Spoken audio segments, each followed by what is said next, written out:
আসসালামু আলাইকুম রহমতুল্লাহি বরকাতুহু নাহমাদুন সাল্লাল্লাহু আলাইহি রাসূল করিম আউযুবিল্লাহি মিনাশ শাইতানির রাজিম বিসমিল্লাহির রহমানির রহিম বাবু দুআই বিল মাউতি ওয়াল হাইয়া। আজকের বক্তব্যের বিষয় হলো মৃত্যু আর জীবনের জন্য দোয়া করা বা জীবিত থাকা বা মৃত্যুর জন্য দোয়া করার সম্পর্কে আমি যে হাদিসটি তেলাওয়াত করেছি সূরা বুখারীর পঞ্চম খণ্ড পর্ব ৮৬ অধ্যায় ৩০ হাদিস নম্বর হচ্ছে ৬৩৫১। আমাদের ভারতবর্ষে সহিহুল বুখারী থেকে আসমানের নিচে কোরআনের পরে সর্বশ্রেষ্ঠ গ্রন্থ হচ্ছে সহিহুল বুখারী শরীফ। সহিহুল বুখারী থেকে রাসূলুল্লাহ সাল্লাল্লাহু আলাইহি ওয়াসাল্লামের জীবনী থেকে এবং সাহাবীদের জীবন থেকে 10টি হাদিসও সমাজে বাস্তবায়ন নেই। কি 10টি হাদিসও সমাজে বাস্তবায়ন নেই, সেটি এখানে উপস্থাপন করব। আমাদের ভারতবর্ষে ইসলামে আমাদেরকে শেখানো হয়েছে যে মানুষ মৃত্যুর শয্যায় যখন যাবে, যদি কেউ দম না যায় তখন তার জন্য তোমরা জালালি খতম করো। এটি একবারে মুরশিকদের কাজ, এটি ইসলাম বিরোধী কাজ, এটি এখনই পরিত্যাগ করা উচিত। এরকম অহর বেদাত সমাজে ঘটতেছে।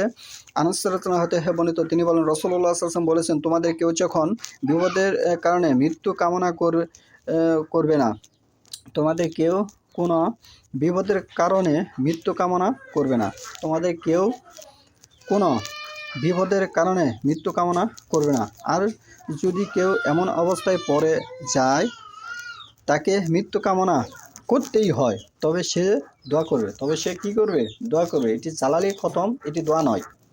জালালি খতম এটি কি? দোয়া নয়।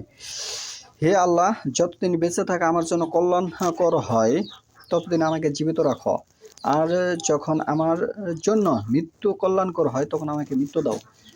জালালি খতমের অর্থ কি আপনি বোঝেন?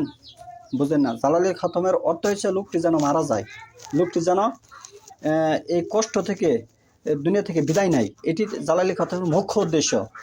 কুফরিতেও মানুষকে মারা যায়, আপনি জানেন? আপনার উপরে কুফরি কালাম করা হলে আপনি মারা যাবেন। আপনার উপরে কুফরি কালাম করা হলে, আপনাকে জাদু করা হলে আপনি জ্ঞানে আহরণ দিক দিয়ে দুর্বল হয়ে যাবেন। আপনি ভুল করবেন, সমাজে কথাবার্তা ওঠা বসায় আপনার ভুল হবে। যদি কোনো মানুষের এরকম লক্ষণ বোঝা যায় যে সে লোকটি সুস্থ মস্তিষ্কের ছিল, কিন্তু এখন বর্তমানে তার কথাবার্তাতে ভুল হচ্ছে বা চলাফেরায় ভুল হচ্ছে, তখন আপনি মনে করবেন ওই লোকটিকে জাদু করা হচ্ছে। কারণ হাদিস থেকে স্পষ্ট বোঝা যাচ্ছে, সহিহুল বুখারী 3 নম্বর খণ্ডের হাদিস থেকে বোঝা যাচ্ছে স্পষ্ট, রাসূলুল্লাহ সাল্লাল্লাহু আলাইহি ওয়াসাল্লামকে যখন জাদু করা হয়েছিল তখন তার কি হয়েছিল? ভুল হচ্ছিল।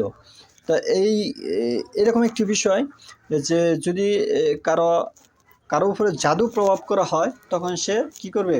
ভুল করবে।